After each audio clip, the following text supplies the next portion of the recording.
Good evening, visitors. Welcome to the Australian War Memorial's Last Post ceremony.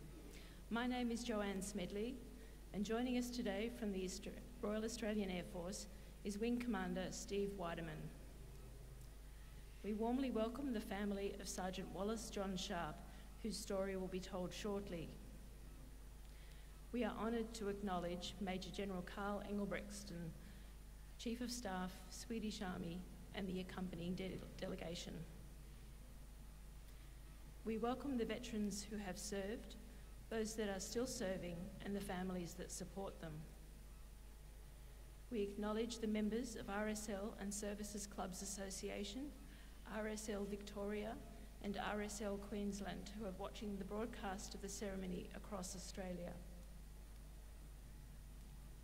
During the ceremony, wreaths will be laid at the base of the Pool of Reflection by family, visitors, and students on behalf of the following schools.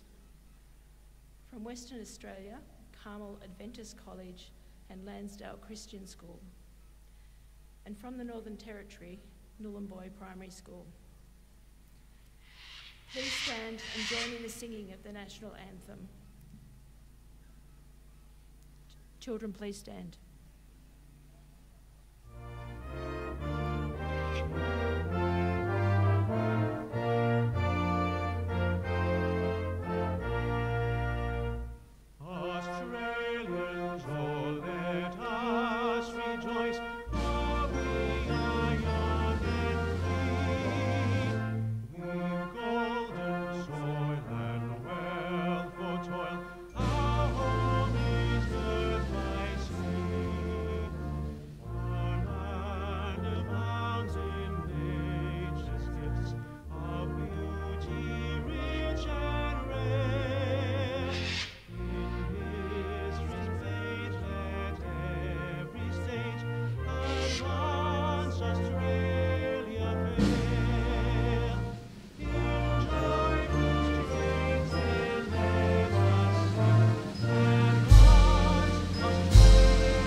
The Australian War Memorial was the vision of Charles Bean, Australia's First World War official historian.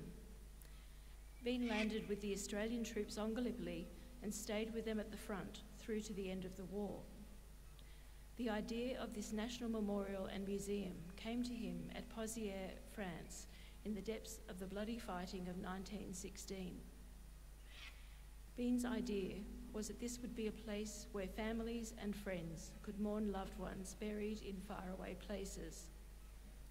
It would also be a place that could help all Australians understand what these men and women had endured and what they had done for us.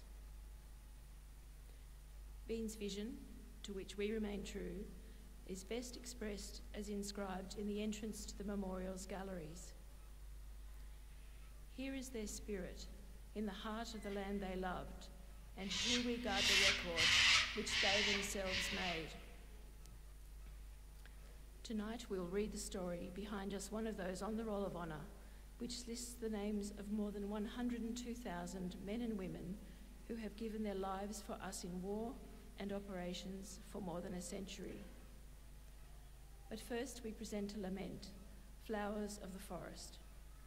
Wreaths or floral tributes will now be laid at the base of the Pool of Reflection.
Today we remember and pay tribute to Sergeant Wallace John Sharpe.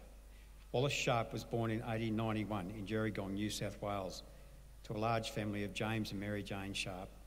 Growing up surrounded by his 5 brothers and 4 sisters, the young Wallace Sharpe attended the Gerringong Public School, served with the cadets and played tennis with the Gerringong Tennis Club. Affectionately known as Wally, he was well known in the local area, working for his uncle at Nelson's General Store and often riding his horse around the district. In 1915, Sharpe enlisted in the Australian Imperial Force. After months of training and attending officer school, on the 3rd of May 1916, he left Sydney aboard the troop ship Hymettus, bound for the Middle East. In Egypt, he joined the 2nd Light Horse Training Regiment and for a time acted as assistant instructor at the Grenadier School. In March 1916, Sharpe joined the 6th Light Horse Regiment, which spent late 1916 and early 1917 engaged on patrol work. When the British advance into Palestine stalled before the Turkish bastion of Gaza, the regiment was involved in 2 abortive battles to capture Gaza directly. Later, they joined the operation that ultimately led to Gaza's fall, the attack on Beersheba that began on the 31st of October. With the fall of Gaza a week later, the Turkish position in southern Palestine collapsed. Sharpe's unit participated in the pursuit that followed, which led to the capture of Jerusalem in December. During this time, Sharpe's leadership potential had been noticed, and he was promoted first to Lance Corporal in June and in December to Corporal and then to Sergeant. With the focus of operations moving to the Jordan Valley, in late March 1918, the 6th Light Horse Regiment was involved in the first raid on Amman. After crossing the Jordan River and occupying the village of Es Salt, the attack on Amman began on the morning of the 27th of March. On the 28th of March, Sergeant Sharpe was with his party and they made an unsuccessful attack on Amman. During their advance, Sharpe and a few others of his unit were hit by machine gun fire. An officer went forward to check on Sharpe's condition, but came back with the news that he was dead. Fighting continued, and while the attack affected serious damage on the railway, Turkish resistance was so strong that the Allied forces were forced to withdraw 2 days later, leaving behind the body of Wallace Sharpe. 6 months later, another attack on Amman was made, and the 6th Light Horse Regiment was part of that force that captured the city. Returning to where the previous attack had taken place, a corporal reported that the dead bodies were lying just where they had fallen, and we buried them. Sharpe was identified by some of his men. Sharpe was one of the most popular men in the regiment. He was a great leader of men.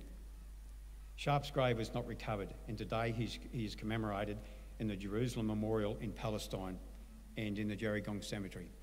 He was 27 years old. His name was listed in the Roll of Honour on my right, among almost 62,000 Australians who died while serving in the First World War. His photograph is displayed beside the pool of reflection. This is but one of many stories of service and sacrifice told here at the Australian War Memorial. We now remember Sergeant Wallace John Sharpe, who gave his life for us, for our freedoms, and in the hope of a better world.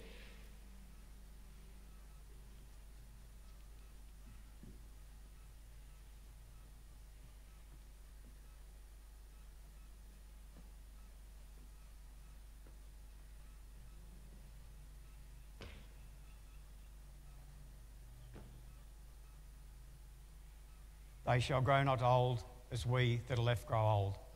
Age shall not weary them, nor the years condemn. At the going down of the sun and in the morning, we will remember them. We will remember them.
lest we forget.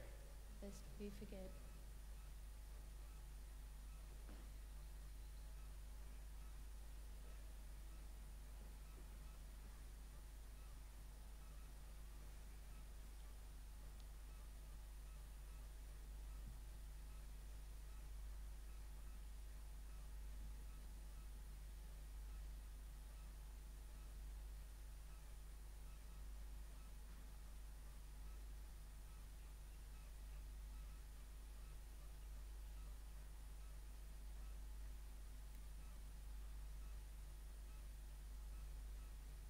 We leave you this evening with the words of the memorial's founder, Charles Bean.